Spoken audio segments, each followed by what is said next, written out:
Northbuilt, when does it really start as you starting to do your own projects without your uncle, just by yourself? When did that start after college? Or maybe it was during college. I had always done what I would consider side projects throughout those college years, mostly for friends and family, and nothing too crazy.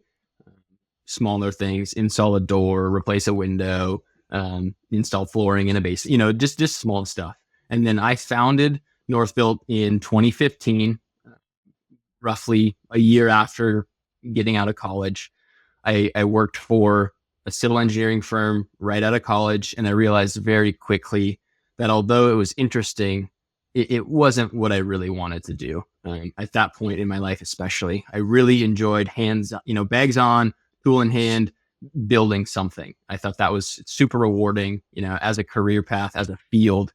That's one of the very few things where you go to work that day, and when you stand back at the end of the day, you can literally see your progress of what you've built. Unlike, maybe a document or a spreadsheet or whatever. Sure, you can see that, but it's not as tangible. It kind of just lives somewhere in the ether. This is very real. At the end of the day, you're like, man, that's super cool. We just put that together. So yeah, founded in 2015, shortly after college. And that's when I was working on my own. I hired some summer help to help do some stuff, and we were off. And what type of projects at this point, when you've started in 2015, are you still just doing the window, or what does that look like?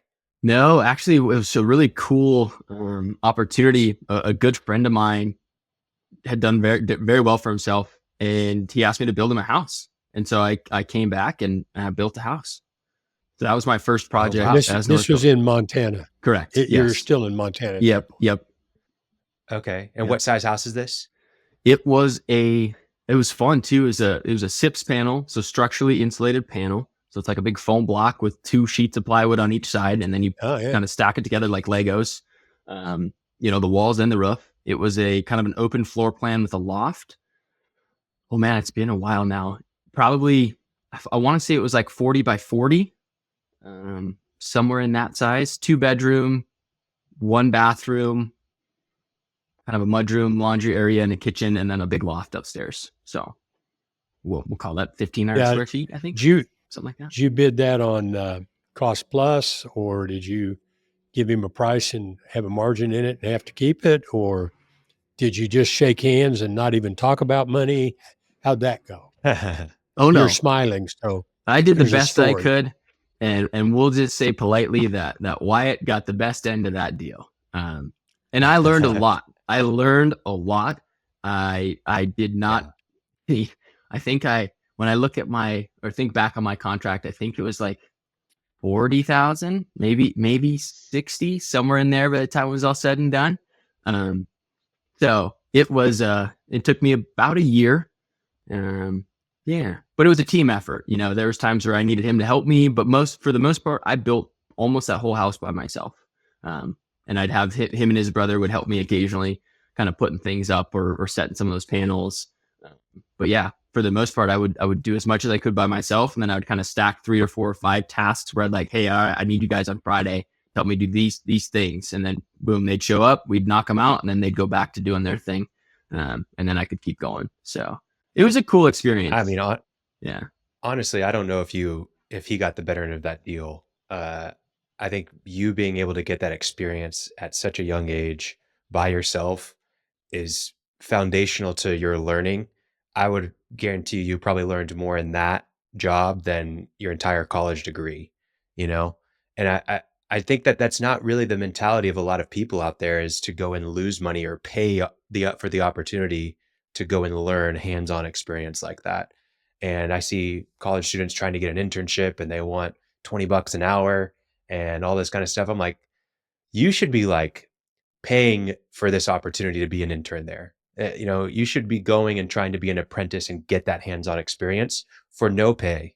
But anyways, I know that maybe wasn't the mentality in the moment. You were probably thinking, I'm going to make some money on this, and it didn't turn out that way. But even that's a lesson in of itself, right?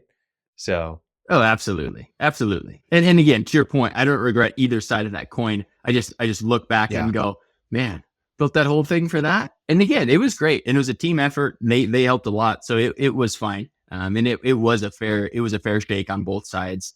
and it was fun. So I had a lot of fun. Well, and this was just on the side. This wasn't your full-time thing. So tell us about, job out of college, why you decided to get a job and not go out on your own full-time. What was your thinking there? And and to clarify that, when I built that house, I was full time for Northbuilt. Yeah, Okay. essentially, I came out of college and I was like, all right, I passed this engineering test. Let's go check it out. I've never done this. Let's figure it out. Um, my wife at the time was still finishing up college, so I didn't really want to leave Bozeman yet. So I got a job with a firm in Bozeman, and at the time they had a division out in North Dakota in the oil fields. And so what I would do is every 2 weeks we'd hop on their plane and we'd fly back and forth from Bozeman to North Dakota. I'd hang out for 2 weeks, do what was required out there, and then I'd fly back. It ended up being probably 3 in 1. I'd go out for 3 and I'd come back for 1. And I did that for a while, realized that really wasn't a great fit. And then I hired on for a large commercial GC in Montana. And I was on with them at a really fun project in Yellowstone National Park over the winter.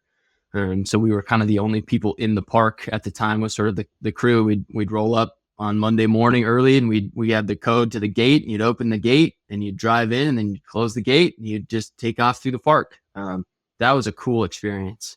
And then while I was doing that, similar kind of story where I'd go down on Monday, I'd come back on Friday. So I was kind of gone a majority of the time. And then Emily came out of school and I had this opportunity and I went back, and then we went full time for Northbuilt. That was the first stretch there. But throughout my career, I've done that a lot. We'd kind of go. And so I ran Northbuilt full time for about 3 years in Montana. And then we decided to move to Colorado just for a new experience. Hadn't lived anywhere else. Both my wife and I went to school in Montana at Bozeman, grew up in Montana, and we're like, let's try something new. And then when we came into Colorado, picked up a W-2 to kind of get our footing, and did that for a few years before coming back to Northbuilt. Okay. And so what were you doing in Colorado? What was your first job? Yeah, I came on with FCI, FCI Constructors. They're an ENR top 500. I would say municipality contractor. They really focus on airport. They have projects at the airport, fitness centers, police stations, fire stations. A lot of municipality work is really what they focus on. Schools, higher education, stuff like that. So really went from building my own stuff, being kind of boots on the ground, being the guy, to being part of this massive, just incredible organization, employee owned, like really, really incredible team. That really showed me like the longevity of culture. There were guys there that had been there their whole careers, and ended up retiring through FCI and had done very well for themselves. So that was fun. Learned a lot there, and then kind of got the itch again. I was there for about a year, and I'm like, man, I really kind of want to do this thing again.